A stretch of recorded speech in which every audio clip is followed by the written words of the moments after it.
Biden mistakenly referred to the Ukrainian president by saying Putin instead of Zelensky. Away from Biden's continuous stumbles, this mistake might be attributed to the extensive discussions about Putin that took place at the NATO summit held in Washington. NATO leaders gathered to discuss their new plans for the alliance. Erdogan talked about Assad from there, and Zelensky is eager to join. Hungary attacked the alliance it is part of, while Meloni sparked controversy again by meeting some leaders. Do these scenes illustrate the extent of division within the alliance? Or are they merely external images with a deeper internal alliance? We will tell you the details, and you will be the judge in the end, celebrating its 75th anniversary. NATO leaders gathered in the Andrew W. Mellon Auditorium in Washington, the hall where the North Atlantic Treaty was signed in 1949 by 12 countries. At the beginning of the event, NATO leaders entered with their spouses, followed by leaders from Ukraine, Australia, Japan, New Zealand, and South Korea, who were specially invited to the event.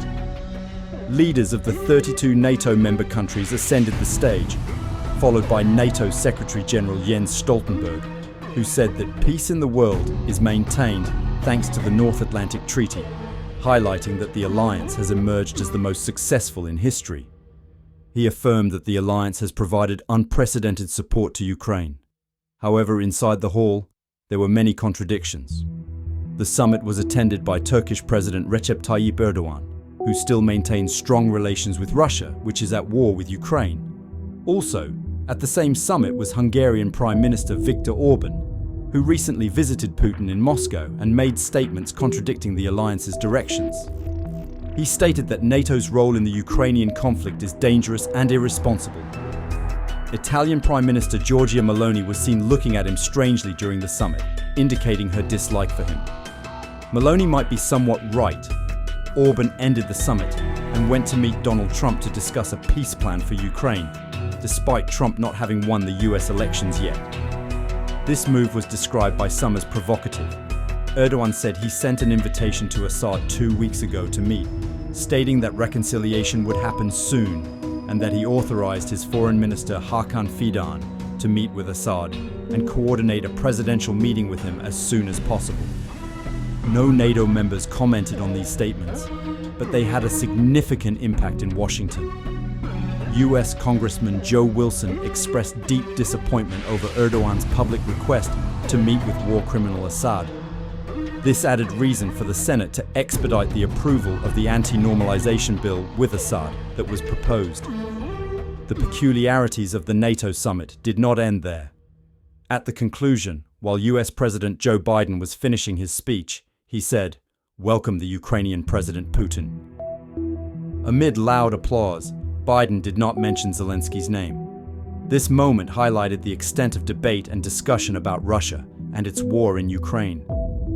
The alliance announced the readiness of a new U.S. air defense base in northern Poland, focusing on detecting and intercepting ballistic missile attacks as part of a broader missile defense shield for the alliance. Stoltenberg said that the base's readiness is an important step for transatlantic security in facing the growing threat of ballistic missiles. He expressed concern over the increasing use of ballistic missiles in Ukraine and the Middle East, confirming that NATO will provide a minimum of $40 billion to Ukraine next year to support its victory over Russia. Despite the controversies that occurred throughout the summit, the final statement was described as a significant shift in the relationship between Russia and NATO. The statement declared that Moscow poses a threat to NATO countries and that Ukraine is on an irreversible path to joining NATO, with the alliance's expansion strategy continuing unchanged. Despite declaring Russia the primary threat to the alliance, NATO confirmed that it does not seek direct confrontation with Moscow. The Kremlin quickly responded to the summit statement, with Russian presidential spokesman Dmitry Peskov saying that NATO was created in an era of confrontation to maintain confrontation, and that tension in Europe is escalating because of NATO. He emphasized that Russia is considering steps to respond. Russian Security Council Deputy Chairman Dmitry Medvedev's comments on the summit's outcomes were more severe, saying that Russia must do everything to end Ukraine's irreversible path to NATO by eliminating this country and the alliance itself. At the same summit, Far from Russia and specifically in the Middle East, NATO is paying attention. The alliance announced the opening of a liaison office in Jordan, amid ongoing tension in the region due to the ongoing war in Gaza. This office will be the first in the Middle East and North Africa region. In summary, the NATO summit revealed many contradictions, whether in leaders' meetings and statements or final decisions. Some analysts describe what happened at the summit as utter chaos, attributed to the upcoming US elections at the end of the year, and the belief of many NATO countries that Trump will return to the White House, bringing significant changes regarding the Russian-Ukrainian war and even Middle East tensions.